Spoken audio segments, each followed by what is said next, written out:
اس بڑھیا نے کہا اب میں مرتے دم تک اسی رب کی عبادت کرتی رہوں گی جس رب کو تو مانتا ہے۔ یہ ابراہیم علیہ نبینا علیہ السلام ہیں۔ حضرات آپ کی عمر شریف پروان چلتی رہتی ہیں، ایک دن ایسا آتا ہے ابراہیم علیہ نبینا علیہ السلام کا اپنے چچا آزر سے مناظرہ ہوتا ہے، اور آزر نے کہا تھا تو ہمارے بتوں کو برا بھلا کہتا ہے۔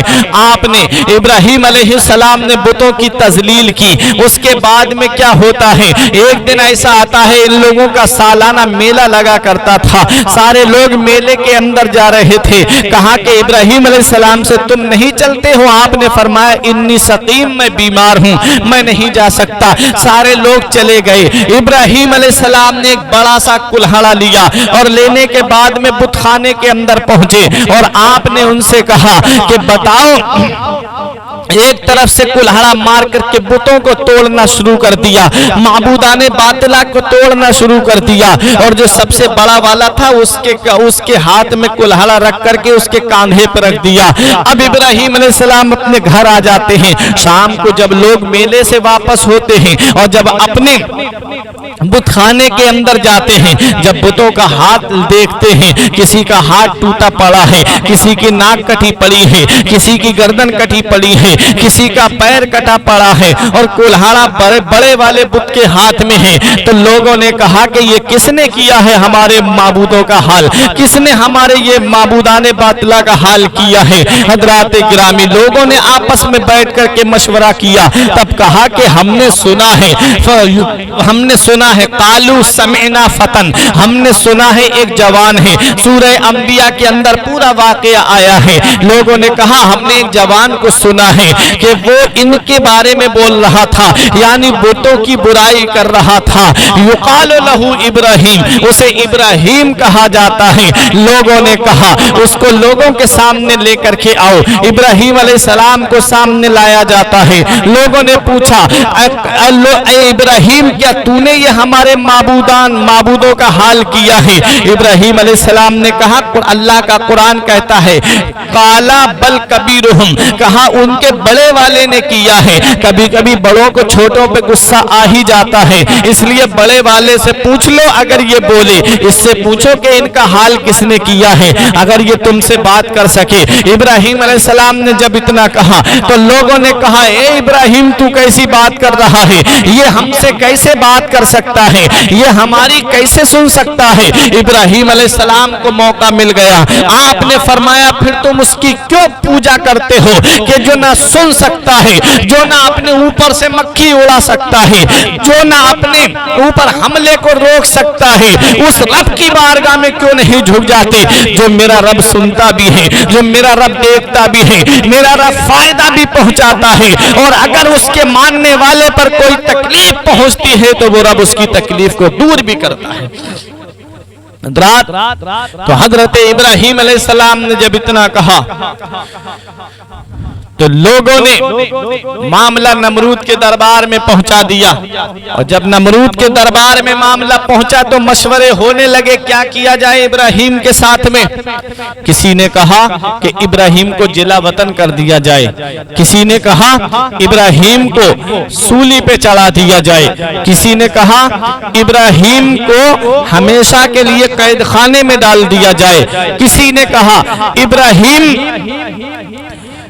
کو شہر بدر کر دیا جائے، کسی نے کہا کہ ابراہیم کو آگ میں ڈال دیا جائے۔ جب آگ کا مشورہ دیا گیا تو سب لوگوں کا اسی پہ اتفاق ہو گیا کہ حضرت ابراہیم علیہ السلام کو آگ میں ڈال دیا جائے۔ حضرت ابراہیم علیہ نبینا علیہ السلام کو آگ میں ڈالنے کی پلاننگ کی جا رہی ہے، ابراہیم علیہ السلام کو آگ میں ڈالنے کی بات کی جا رہی ہے۔ 30 گز لمبی اور 20 گز چوڑی ایک چہار دیوار بنائی جاتی ہیں، اس کے اندر لکڑیاں بھرنی شروع کر دی جاتی ہیں، اس کے اندر لکڑیاں بھری جا رہی ہیں۔ نمرود نے پورے شہر میں اعلان کرا دیا کہ ابراہیم کو جلانے کے لیے جو لکڑیاں نہیں بھرے گا اس کو بھی ابراہیم کے ساتھ میں آگ میں ڈال دیا جائے گا، اس کو بھی ابراہیم کے ساتھ میں آگ میں جلا دیا جائے گا۔ حضرت ابراہیم علیہ نبینا علیہ السلام کو جلانے کے لیے آگ میں لکڑیاں بھری جا رہی ہیں، لکڑیاں بھری جا رہی ہیں۔ ہیں جلانے کے لیے چہار دیواری کے اندر حضرت ابراہیم علیہ نبینا علیہ الصلوۃ والسلام کو قید کر دیا جاتا ہے۔ تاریخ بتاتی ہے کہ جو عورت بیمار ہوتی تھی وہ منت مانا کرتی تھی اگر میں ٹھیک ہو گئی تو ابراہیم کو جلانے کے لیے اتنی لکڑیاں بھروں گی۔